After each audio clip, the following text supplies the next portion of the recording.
사랑하는 여러분, 여러분의 삶에 주님의 위로와 평강이 함께 하시길 원합니다. 전후 좌우에 계신 분 한 번만 더 인사해 보시죠.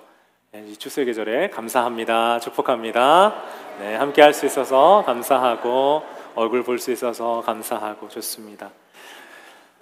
제가 최근에 읽었던 책의 한 구절에 마음이 깊이 다가온 구절이 있었어요. 그래서 소개해드리고 싶은데요. 내가 생각하는 행복은 대부분 현재가 아닌 미래에 있다는 걸 깨달았다. 이분이 이제 강연도 하고 작가도 하시는 분인데, 강연을 더 잘하면 행복할 것 같고, 원하는 곳과 계약이 되면 행복할 것 같고, 걱정하는 그 일이 일어나지 않으면 행복할 것 같고, 가고 싶은 여행지로 미래에 휴가를 가면 행복할 것 같고, 그렇게 살아온 삶을 뒤돌아보니 행복한 날들은 없었고 행복을 바랐던 날들로 가득했다. 오늘 감사주일이잖아요. 여기 이 마지막 문장에 있는 행복한 날들은 없었고 행복을 바랐던 날들로만 가득했다에 행복 대신에 감사를 한번 바꿔서 한번 읽어볼까요? 한번 띄워주세요. 한글 자막 띄워주시면 그 부분에 감사를 넣어서 읽어볼게요. 시작. 감사한 날들은 없었고 감사를 바랐던 날들로만 가득했다. 여러분, 우리가 왜 이렇게 감사하지 못하고 행복하지 못할까? 아마도 미래에 무언가가 이루어지면 행복할 것이라고 생각하지만 어떤 조건이 충족되어야만 행복하다, 감사하다고 생각하기 때문이 아니겠습니까?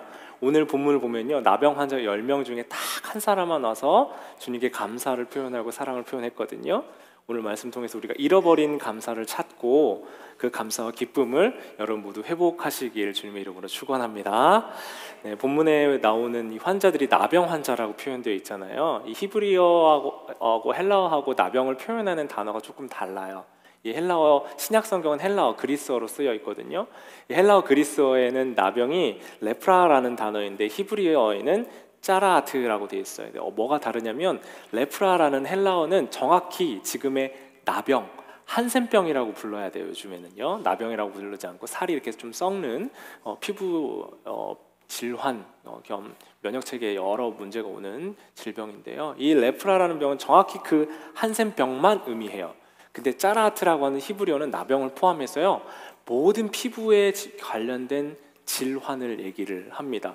그래서 또 한편으로는 이 벽에 곰팡이가 생기는 것도 짜라아트로 보고요, 피부에 어떤 상한 질환 어떤 부분이 생기는 것도 이 짜라아트의 일부분이에요. 그러니까 좀 범위를 확장해 보면요, 오늘 이제 나병으로 해석이 됐지만 이 사람들은 이 율법에 의해 이 사람들은 피부 질환, 심각한 피부 질환을 앓고 있었던 사람들이었어요. 그러니까 나병뿐만 아니라 피부병이 심한 사람들은 사회로부터 격리됐던 거예요. 원래 구약 율법에서 이 환자들이 구별되어 있어야 됐던 것은 다른 사람들을 감염시키지 않기 위함이거든요.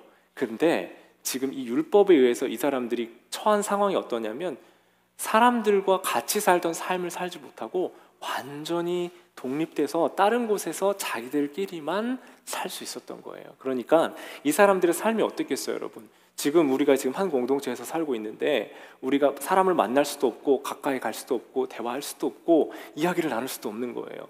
그러면 그 안에서 깊은 고독과 고립감 속에 빠져 있지 않겠어요? 지금 이들은 그런 상황에 있었던 거예요. 그래서 사람이 가까이 오면요, 가까이 오지 못하도록 나는 부정하다라고 소리를 치면서 그 사람에게 알려줘야 되는 책임까지 있었어요. 여러분 생각해 보세요. 그 마음이 어떻겠어요? 내가 피부에 이런 질환뿐만 아니라 사회적으로 고립되어 있는 것뿐만 아니라 모든 관계가 단절되어 있는 삶에 던져졌으니 이 사람들이 처한 삶이 얼마나 피폐하고 고통스러웠겠어요. 그런데 예수님이 지나가시는 걸 들은 거예요. 그리고 저 멀리 계신 예수님께 예수 선생님, 나를 불쌍히 여겨주세요 하면서 외치고 있어요. 자, 그런데 예수님이 오셔서 내 안수를 해주시든지 아니면 무슨 기적을 이렇게 보여주셔야 되는데 예수님 그렇게 하지 않으십니다. 그리고 이렇게 14절에서 말씀하시죠. 보시고 이르시되 가서 제사장들에게 너희 몸을 보이라. 이 무슨 말이에요, 여러분? 병을 낫게 해주는 과정이 없는데 너희 몸을 제사장에게 보이라 하는 거예요.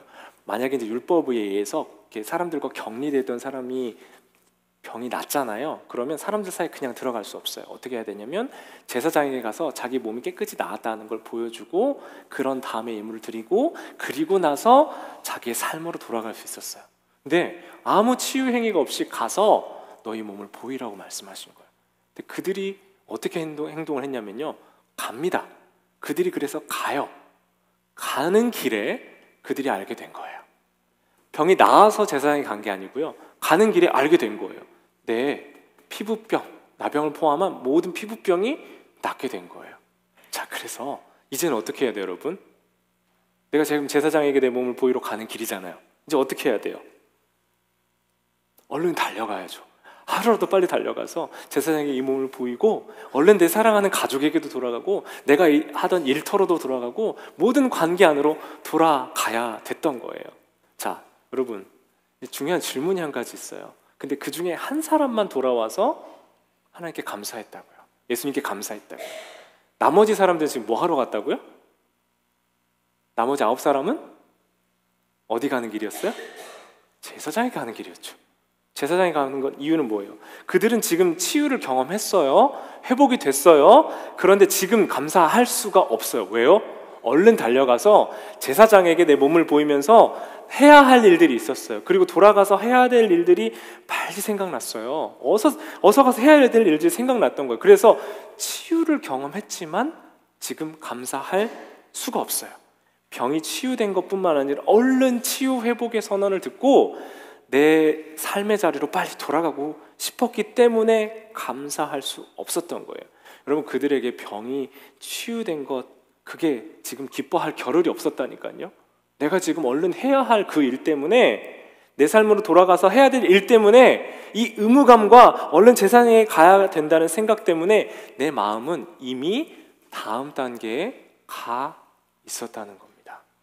여러분, 이 말씀 보면서 내 모습과 같다. 9명의 사람 중에 내가 한 사람이었겠다라는 생각이 들었어요. 왜냐하면 여러분, 우리가 비슷한 게요, 무언가 종종 이루어졌어요. 무언가를 우리가 받았어요. 근데 그 기쁨을 지금 누리기도 전에 다음 일을 생각하는 거예요. 내게 허락된 이 감사할 제목들과 기쁜 이 일들을 생각할 그 찰나에 뭘 생각하고 있어요? 머릿속에? 다음 내가 할 일을 벌써 생각하고 있는 거예요. 그래서 감사를 그 순간 못해요. 사실 여러분, 우리가 감사하고 기쁜 순간이 길지가 않아요. 정말 짧거든요. 그 찰나의 순간에 감사하지 못하고 다음 스텝, 다음 과정을 생각한다는 거예요. 그럼 마라톤 완주자들이 경험하는 러너스 블루라는 현상이 있대요.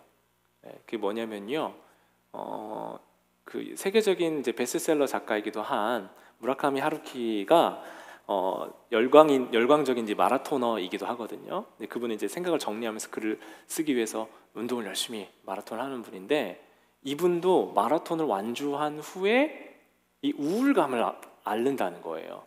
점점 나이가 이제 들면서도 기록이 더 좋아지지 않고 이제 더 나빠지는 영향도 있지만, 완주를 했는데도 불구하고 완주한 기쁨이 사라지고 우울한 감정이 든다는 거죠.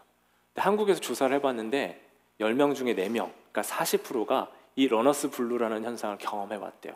사실 이 마라톤을 완주한다는 거 엄청난 일이잖아요. 우리가 평상 일반적인 사람들이 완주를 하려면 정말 몇 달의 시간을 거쳐서 마라톤 준비를 해야 되거든요. 그 자체로 굉장한 일인데, 마라톤을 완주하고 난 후에 우울한 감정이 든다고. 왜 그럴까요? 많은 마라토너들이요, 이 완주한 후에 일상으로 복귀하는 것과 다음 마라톤 완주할 것에 대한 스트레스를 받는 거예요. 그러니까 지금 완주한 기쁨을 누리지 못하고 내가 이 다음 해야 될 일 때문에 우울한 감정 안에 빠져 들어간다는 거죠.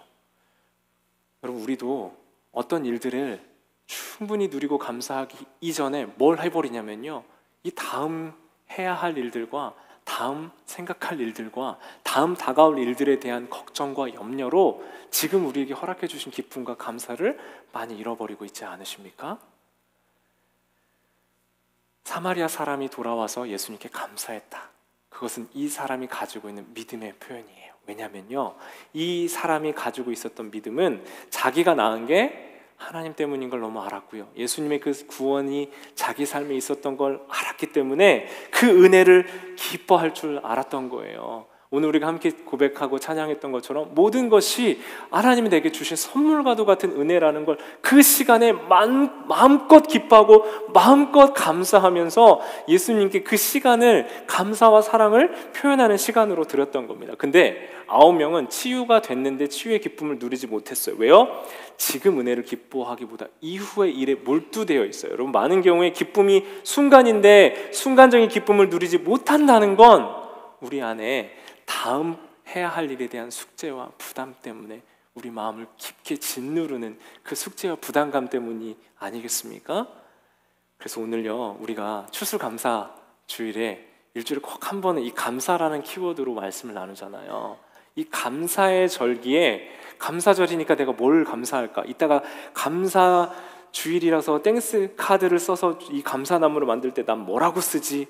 벌써 고민이 되실 수도 있어요. 근데 이 감사해야 된다는 이때요, 우리가 의무감에 감사를 억지로 해야 된다고 생각하시기 쉬운데요, 그게 아니라 이 감사의 절기는 없는 감사를 억지로 하는 게 아니라 하나님이 우리에게 주신 크고 작은 기쁨, 미래에 있을 큰 일이 아니라 작은 기쁨을 인정하고 누리는 것으로부터 우리에게 그 작은 기쁨이 쌓여 큰 감사의 고백을 드리는 자리까지 나아가게 될 줄 믿습니다. 그래서 오늘 여러분, 우리가 드리는 감사는요, 우리가 대단해서 무언가 가져서 하나님 제가 이만큼을 이루어서의 감사가 아니라 이미 허락해 주신 우리 삶에 허락해 주신 이미 허락해 주신 감사로 지금 오늘 우리의 자리에서 그 감사의 고백을 드리는 여러분들 되시기를 바랍니다. 행복이 참 쉽지 않죠, 여러분. 네, 행복하려고 하면 행복해지지가 않아요. 행복을 추구한다고 해서 행복해지지 않아요. 왜 그럴까요? 행복해지려고 해도 행복해질 수 없는 이유는요, 우리가 그 행복을 도달할 어간이 되면 우리는 그 다음 행복을 찾기 위해서 부단히 노력하면서 마음이 또 그 다음 행복에 가 있기 때문일 겁니다. 그래서 여러분, 행복할 수 있는 비결이 한 가지 있다면 단 하나의 길은 행복하려고 사는 것이 아니라 우리의 주어진 삶을 감사할 때 우리는 행복할 수 있게 될 줄 믿습니다. 이 돌아와서 하나님께 감사 고백, 예수님께 감사 고백했던 이 사마리아 사람에겐 그게 있었어요. 돌아와서 감사할 때 예수님이 그에게 뭐라고 하셨어요? 너의 믿음이 너를 구원하였다. 그죠? 근데 그 구원은요, 10명 모두에게 임했는데 이 사람 한 사람에게 네 믿음이 너를 구원했다고 얘기했어요. 그 이유가 무엇이죠? 이 한 사람은 미래에 있을 그 구원이 오늘 그 사람의 고백으로 가져와 미래의 구원을 현재의 구원으로 가져온 고백을 감사로 했기 때문에 그래요. 미래에 우리에게 허락될 온전한 구원이 오늘 현재적 감사로 그것을 가져와 고백할 때 오늘 우리에게도 동일한 하나님의 구원의 역사가 이루어질 줄 믿습니다. 미래에만 있는 게 아니에요. 하나님의 구원은 내가 죽어서 가는 천국으로 끝나지 않고요, 오늘 내 삶에 현재 임하는 그 구원이 이 사마리아 사람에게 선포했던 것처럼 오늘 우리에게도 선포되고 그 구원의 기쁨, 미래에 있을 어떤 미래 얘기가 아니라요, 오늘 우리의 그 구원과 기쁨을 온전히 누리는 여러분들 되시길 주님의 이름으로 축원합니다. 한 번 더 얘기를 한번 우리가 같이 한번 말해보면 좋겠는데요, 감사한 날들은 없었고 감사를 바랐던 날들로만 가득했던 삶에서 감사한 날들로 가득한 삶을 살아가는 여러분들 되시면 좋겠습니다.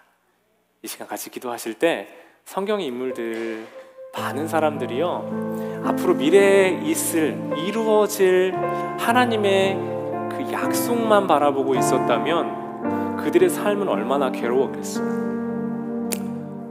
여러분, 대표적으로 잘 기다렸던 사람이 아브라함이거든요. 75세의 아들을 받을 거란 약속을 받고 약속이 이루어질 때가 언제였냐면 100세 때였습니다. 그 100살 때 그 약속이 이루어지는 걸 받기까지 그에게는 25년의 기다림이 필요했어요. 성경의 많은 인물들이요, 자기의 그 하나님이 주신 그 약속, 하나님의 뜻을 행하고 약속하신 것이 이루어지기까지 인내의 이 시간들을 보냈는데 이 인내의 시간들이 지옥 같고 괴롭고 힘들고 처절했던 게 아니라 이 약속이 이루어질 것을 기대하는 소망으로 그들이 가득했기 때문에 그들은 하나님의 약속 받고 그 안에 소망으로 살아갈 수 있었어요. 오늘 여러분 삶에 감사할 게 없다고요? 여러분, 아닙니다. 그것은 내가 장차 무엇을 더 잘하면, 더 가지면, 더 누리면 행복할 것 같다라고 그 구원을 미래로 미루어버리는 일이 되는 거예요. 오늘 이미 허락해 주신 여러분에게 약속되고 허락된 많은 감사의 제목들이 있습니다. 저도 제 삶과 신앙과 모습들을 살펴보면 오늘 이미 허락해 주신 것 누리고 기뻐하기보다 더 채우고 더 준비하고 더 이루어야 주님 앞에 칭찬받을 것 같다라는 질문들, 숙제들, 도전들이 많았기 때문에 주신 것에 감사하지 못했던 것 아닌가, 주신 것 누리며 주님께 영광 돌리지 못했던 것 아닌가 생각합니다. 이 시간 여러분 기도하시면서 하나님, 내게 허락해 주신 많은 것, 내가 미래에 무엇을 더 가지면 더 누리면 하면서 감사한 날들은 없어버린 채로 감사를 바란 날들로 내 인생 허비하지 않도록 이미 내게 허락해 주신 그 주님 주신 그 기쁨과 감사로 충만하게 되길 원한다고 우리 함께 고백하면 좋겠습니다. 찬양 한 곡 먼저 하시죠.